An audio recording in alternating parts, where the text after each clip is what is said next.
মোৰ জীৱন আজিৰ পৰা চাফা কেৱল প্ৰেম কৰাৰহে কথা ভাল লাগিলে ৰাধা ভাল নালাগিলে গাধা 308টা গাৰ্লফ্ৰেণ্ড আছিল আগতে তথাপিতো যাই আছো মই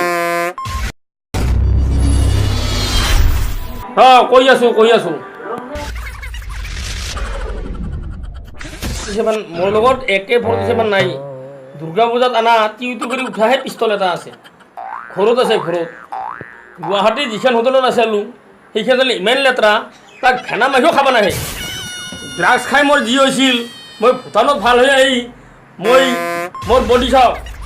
এই দিন মাৰা বডি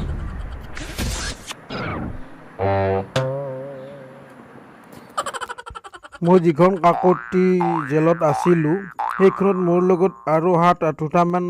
পঠা ছগাল ৰখা হৈছিল মোৰ লগত